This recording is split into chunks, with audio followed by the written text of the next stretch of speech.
이렇게 키움증권에서 단기과열 종목을 찾으시면 그냥 누르셨을 때 차트들이 바로바로 네, 진주님들 반갑습니다. 오늘은 단기과열에 대해서 말씀을 드릴 텐데요. 단기과열 종목들을 매매하는 방법부터 시작해서 단기과열 종목들을 굉장히 쉽게 찾을 수 있는 꿀팁까지 말씀드릴 테니까요. 끝까지 보시면 큰 도움이 되실 겁니다.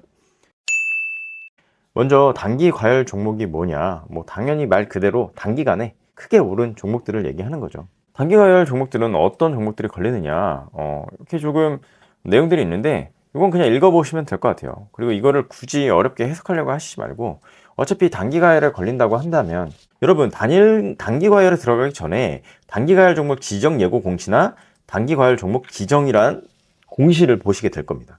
지정 예고와 지정은 확실하게 다르죠.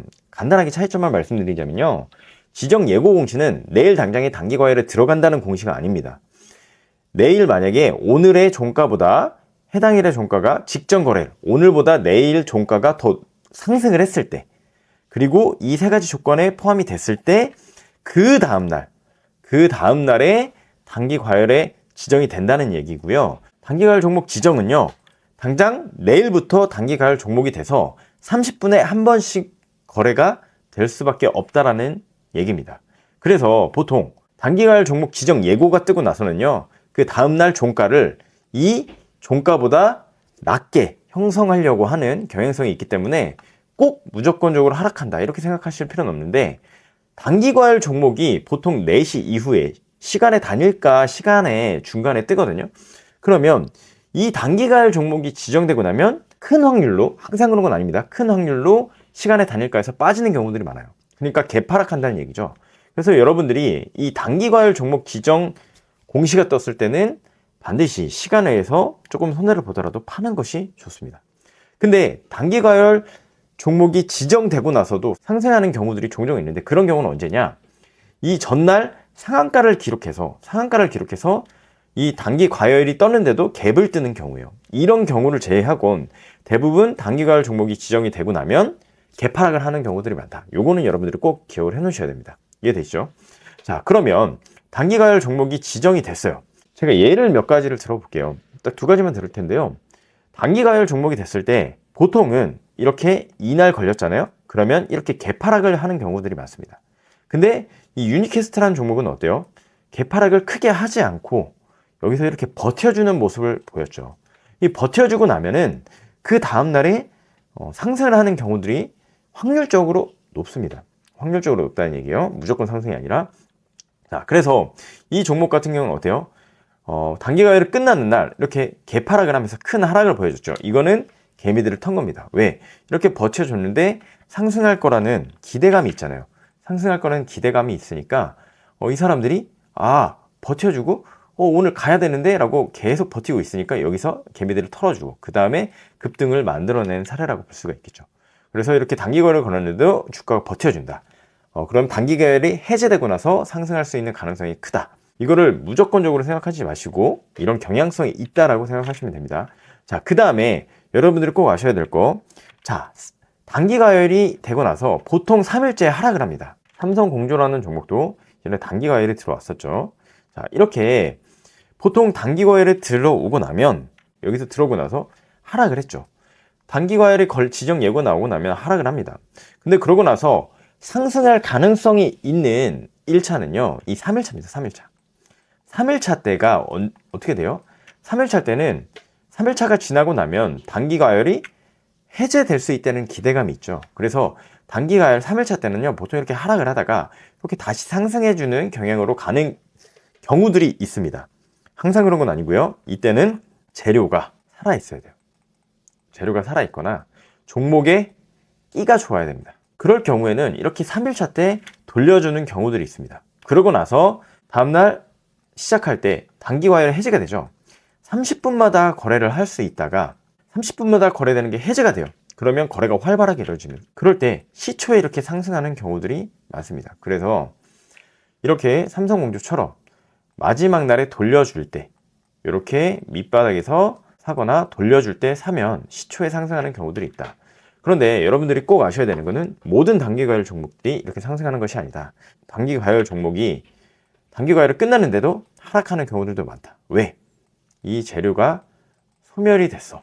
더 이상 사람들이 쳐다보지 않거나 다른 종목들로 관심이 옮겨졌을 때는 단기 과열이 해제돼도 그렇게 올라가지 않는 경우들도 많습니다. 제가 오늘 사실은 말씀드리고 싶은 건 뭐 이런 것들은 다른 뭐 유튜브 영상에서도 많이 나오는 내용들이에요. 그런데 여러분들이 단기 과열에서 공부를 하고 싶을 때 단기 과열 종목들을 찾아야 되잖아요. 그 종목들을 찾는 꿀팁에 대해서 오늘은 말씀드리고 싶은 게 핵심입니다. 자, 보통 단기 과열 종목들을 찾는다라고 했을 때 어떻게 찾으라고 하냐? 이 KRX 한국거래소에 들어가서 여기에 들어가서 시장에서 투자 참고에서 단기 과열 종목들 있죠. 자, 여기 가서 이제 단기 과열 종목들을 찾으라고 하는 경우들이 많습니다. 그런데요, 이렇게 찾기는 너무 힘들죠. 자, 그러면 이걸 조금 더 쉽게 찾으면 어떻게 하면 되냐? 네이버에 들어가서요, 그냥 단기 과열 종목이라고 치시면 이렇게 KRX 시스템이 뜹니다. 그러면 얘를 누르면 그냥 바로 단기 과열 종목 현황을 볼 수가 있어요. 그러니까 여기서 단기 과열 종목 현황 통계를 눌러보시면 바로 단기 과열 종목으로 들어가죠. 그렇지만 이거보다도 훨씬 더 쉽게 찾을 수 있는 방법을 말씀드리고 싶어서 핵심은 이거예요. 자, 보세요. 여러분들 관심 종목이 들어가면 이건 키움증권 기준입니다. 관심 종목이 들어가면 여러분들이 이렇게 관심 종목들을 다 등록해 놓으신 것들이 있을 거예요. 자, 그런데 이 종목 밑으로 쭉 내려가다 보면 여기 밑에 특이 종목이라는 것이 나옵니다. 특이 종목 보이시죠? 이 관심 종목의 특이 종목. 특이 종목을 누르시면 여기서 금일 신규 상장한 종목들, 신규 상장한 종목들도 여러분들이 찾을 수가 있고요. 자, 우선주들, 뭐 권리락, 배당락, 추가 상장한 종목, 정리 매매인 종목, 관리 종목, 뭐 이런 것들 찾을 수 있고, 여기 보시면 투자 위험 종목, 경고 종목, 주의 종목, 환기 종목 이런 것들이 다 나옵니다. 그리고 단기 과열 종목도 여기서 다 찾으시면 돼요. 이게 왜 좋냐면 이렇게 키움증권에서 단기 과열 종목을 찾으시면 그냥 누르셨을 때 차트들이 바로바로 변경돼서 여러분들이 쉽게 이렇게 단기 과열 종목들의 차트를 분석하실 수가 있어요. 이해되시죠? 그럼 이 종목들을 어떻게 하시면 돼요? 바로 관심 종목으로 등록하신 다음에 다음날 어떻게 움직이는지 통계를 내면서 분석을 하시면 된다는 얘기입니다. 여기서 여러분들이 궁금해하실 것들이 있는데 우 종목 있죠? 우선주 종목들이 전부 다 단기 과열에 들어가 있어요. 이상하다.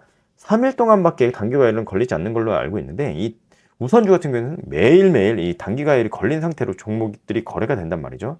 이 이유는 뭐냐? 그 우선주들 중에서요. 자, 우선주들이 단기 과열에 걸려 있는 이유는 보통주 있죠. 보통주와 괴리율이 50% 이상이 될 때, 그러니까 쉽게 설명을 해서 주가의 차이가 50% 정도 이상으로 좀 보통주와 우선주가 크게 차이가 나면 우선주는 항상 단기 과열에 걸리게 되어 있습니다. 그래서 얘네들은 단기 과열에 걸려 있다는 거 그냥 여러분들이 참고하시면 될 것 같고요.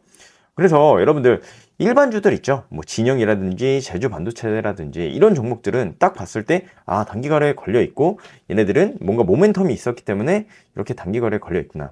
얘네들이 풀리는 날, 3일째 되는 날에는 좀 참고를 해볼 수 있겠구나 라고 여러분들이 추적을 하셨다가 보시면 굉장히 큰 도움이 되실 거라는 얘기입니다. 그래서 이렇게 단기 과열 종목을 쉽게 찾고 보고 계시다가 이 종목들이 3일째 되는 날 모멘텀이 살아있다라고 생각이 되면 그 종목들을 매수하셨을 때 이 단기 과열 해제가 되는 날에 상승하는 경우들이 있기 때문에 그런 것들을 통계적으로 공부하고 추적하시는데 도움이 되시라고 이 영상으로 말씀을 드렸습니다. 이런 통계적인 공부들은 연휴에 하시면 좋겠죠. 그래서 단기 과열 종목들도 연휴 기간 동안 한번 찾아보시고 어떤 종목들이 단기 과열에 걸렸었는지 추적해 보시면서 통계를 내보시다 보면 여러분들에게 큰 수익이 주는 종목들이 될 수 있을 겁니다. 오늘은 여기까지 말씀드리도록 하겠습니다. 행복한 연휴 보내셨으면 좋겠습니다. 감사합니다.